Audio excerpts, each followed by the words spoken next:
नमस्कार। कक्षा 9वीं गणित के अंदर आज हम प्रश्नावली 1.3 हल करेंगे। प्रश्नावली 1.3 का प्रश्न संख्या 2। आप जानते हैं कि 1/7 बराबर 0.142857 बार है।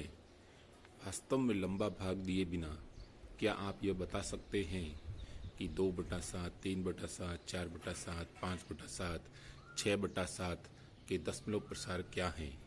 यदि हाँ तो कैसे? कहने का मतलब ये है कि 7 का भाग 2 में, 7 का भाग 3 में, ये भाग दिए बिना ही इनका मान इस प्रकार दशमलव में हमको बताना है। तो हाँ, हम बता सकते हैं। कैसे बता सकते हैं? देखिए, जैसे 2/7, तो 2/7 का मतलब क्या होता है कि 2 × 1/7, यानी 1/7 का 2 से गुणा करें तो 2/7 आ जाता है। इसका मतलब 1/7 का मान हमको दिया हुआ है 0.142857। इसका गुणा 2 से कर दिया जाए तो 2 सत्ते 14 हासिल 1, 2 पंजे 10, 10 और 1 11 हासिल 1, 2 अट्ठे 16, 16 और 1 17 हासिल 1, 2 दूनी 4 और 1 5, 2 चौके 8, 2 एकम 2। इसी प्रकार 3/7 है। 3/7 का मतलब होगा 3 × 1/7, तो वही 0.142857। इसका गुणा 3 से कर देंगे तो आ जाएगा 3 सत्ते 21 हासिल 2, 3 पंजे 15, 15 और 2 17 हासिल 1, 3 अट्ठे 24, 3 अट्ठे 24, 24 और 1 25 हासिल 2, 3 दूनी 6, 6 और 2 8, 3 चौके 12 हासिल 1, 3 एकम 3 और 1 4 दशमलव। तो 3 से गुणा करने पर यह आ जाएगा।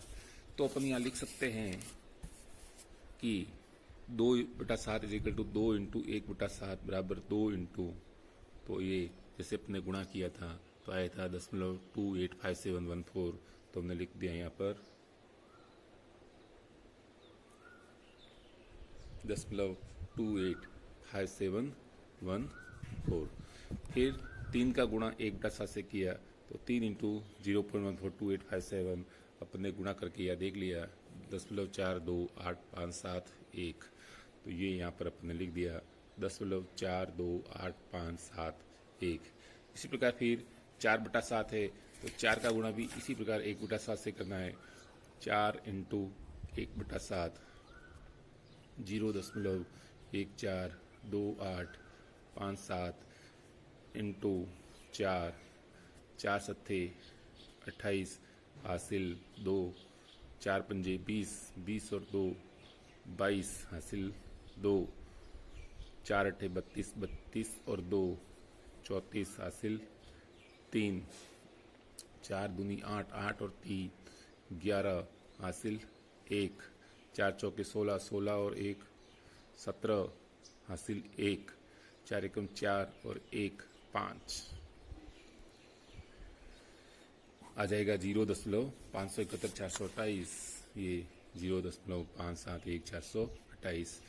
तो आपने देखा कि अपन 2 का गुणा 1/7 से करने पर जो 1/7 का मान उससे करो यह आ जाएगा। इसी प्रकार 4/7 में 4 का गुणा 1/7 से, यानी 1/7 का मान दिया हुआ है उसका गुणा आप 4 से कर दो, उसी का गुणा 5 से कर दो, आपका मान आगे आता जाएगा। 1/7 का गुणा 6 से, यानी जो मान दिया हुआ है उसका गुणा 6 से करो, आपके ये आगे मान आ जाएगा। तो इस प्रक्रिया में हमने कोई भाग की क्रिया नहीं की, कोई लंबा भाग नहीं दिया और बिना भाग दिए ही हमने 2/7, 3/7, 4/7, 5/7 और 6/7 के मान हमने ज्ञात कर लिए।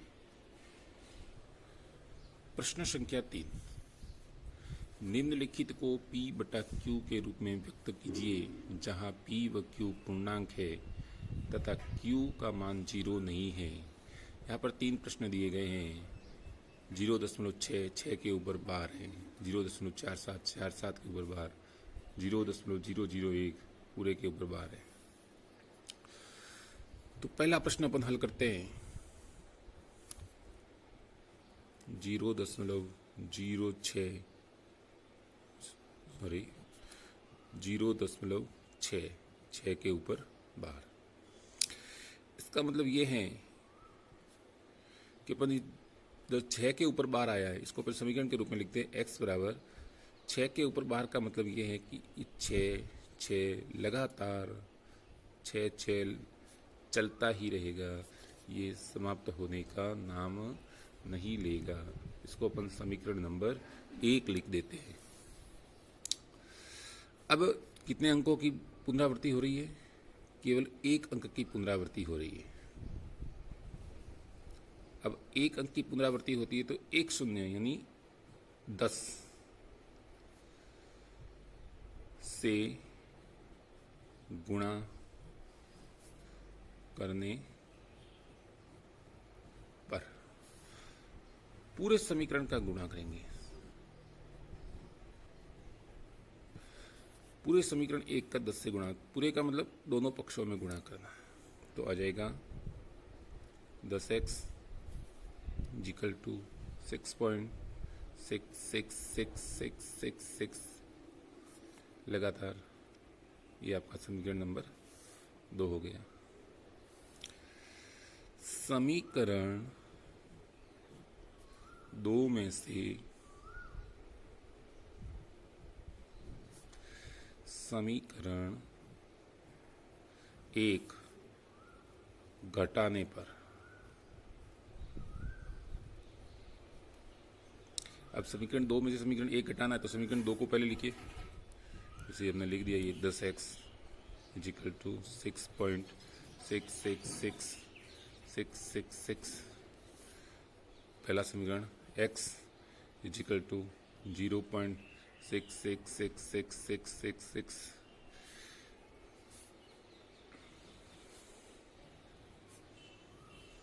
अब घटाना है तो घटाने के लिए नीचे वाली जो पंक्ति अपन ने लिखी उसका यहाँ पर चिन्ह प्लस है तो उसको बदल कर माइनस कर देंगे।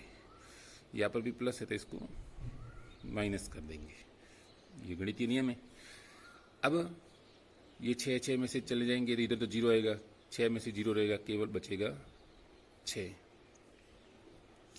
10 में से 1 जाएगा तो आ जाएगा 9x, यानी 9x बराबर 6। x बराबर हो जाएगा 6/9। काटेंगे तो काटने पर आएगा दोनों के अंदर समान संख्या का भाग देना। तो 3 का पहाड़े में दोनों ही संख्या आ रही है तो 3 से काटेंगे, 3 दूनी 6, 3 तिया 9। ये अपना आंसर होगा। दूसरा 0.47, 4 और 7 दोनों के ऊपर बार, तो x बराबर 0.47, अर्थात यहाँ पर ये 4 7 4 7 4 7 4 7 ये लगातार चलता रहेगा। ये आपका समीकरण नंबर 1 हो जाएगा। अब चूंकि 2 अंकों का यहाँ पर पुनरावृत्ति हो रही है, बार बार आवृत्ति हो रही है, तो अपन समीकरण 1 का गुणा 100 से कराने पर, और 100 से गुणा करेंगे तो ये हो जाएंगे 100x, और 100 का गुणा कराने पर ये 0.2 अंक इधर खिसक कर यहाँ आ जाएगा और आ जाएगा 47.474747 लगातार 4747 चलता रहेगा।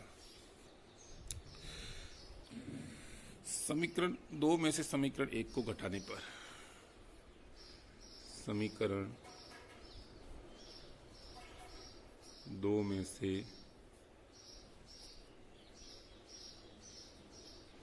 1 घटाने पर समीकरण 2 है 100x इजिकल टू 47.474747।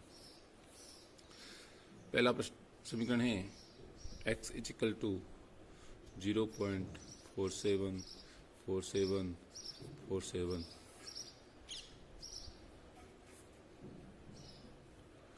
100 में से 1 गया तो आते हैं 99x।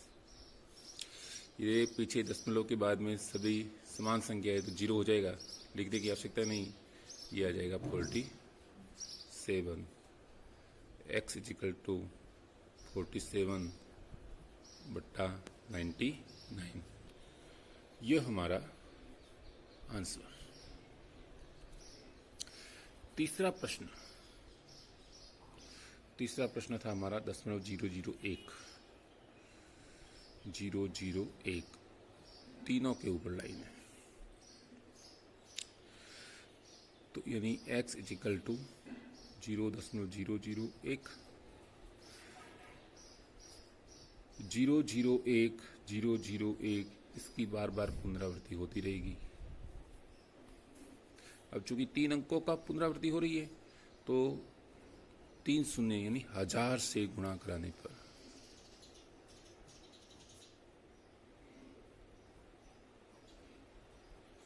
हजार से गुणा कराया 1000x।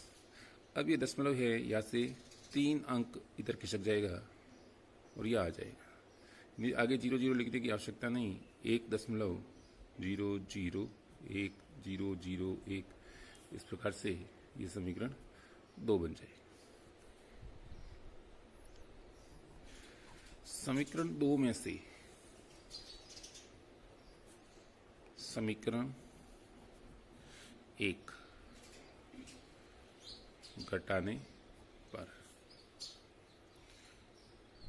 1000x इजिकल टू 1.001001 और समीकरण 1 है x इजिकल टू 0.001001।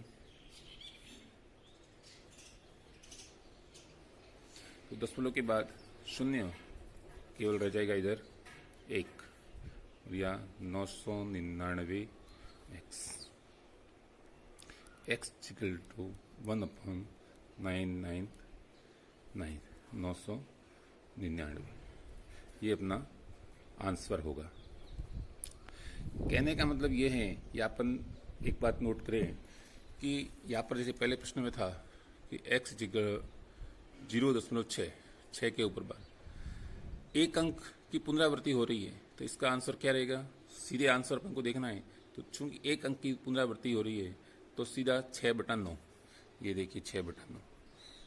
2 अंकों की पुनरावृत्ति हो रही है तो 2 9 नीचे लगा दीजिए, 47/99, ये आपका आंसर आ गया 47/99। 3 अंकों की पुनरावृत्ति हो रही है तो उसके नीचे 3 9 लगा दीजिए, 1/999। अपन सीधा कई आंसर यदि पूछते हैं तो अपन सीधा आंसर भी इस प्रकार से बता सकते हैं। तो सॉरी बच्चों, ये जो दूसरा प्रश्न था ना 0.47 दोनों के ऊपर बार, इसमें मेरे लिखते में थोड़ी मिस्टेक हो गई। प्रश्न दोनों के ऊपर बार न होकर के इस प्रकार है, तो दूसरा प्रश्न 0.47 बार। तो अपन इसको कैसे हल करेंगे? वही तरीका x इजिकल टू 0.47, चूंकि 7 के ऊपर ही बार है तो केवल 7 ही बार बार आएगा। ये हो जाएगा आपका समीकरण 1। अब चूंकि 1 अंक का दोहरण हुआ है इसलिए अपन 10 से गुणा कराएंगे, 10 से गुणा कराने पर 10 से गुणा करते ही हो जाएगा 10x इजिकल टू 4.7777।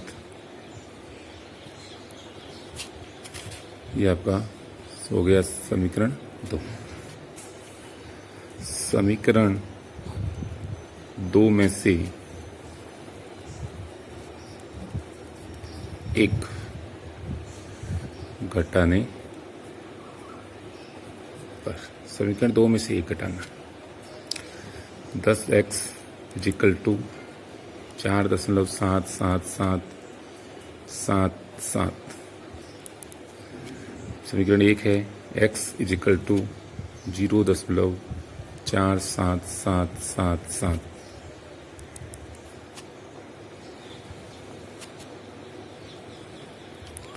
सात में से 7 जाएगा, 0 0 0 0। 7 में से 4 आ गया, 3.4। 10x में से 1x गया, 9x, यानी 9x बराबर 4.3। तो x बराबर आ जाएगा 4.3/9, यानी 43। ये 10 यहाँ से हटाएंगे तो नीचे 0 आ जाएगा, 43/90। अब आप स्वयं अभ्यासार्थ कुछ प्रश्न कर सकते हैं। अब आपने, मुझे आशा है कि अच्छी तरह से सीख लिया होगा कि कैसे P/Q में हल करते हैं। तो अब आपको कुछ प्रश्न हल करने हैं, जैसे 0.3, 0.361, 1.27।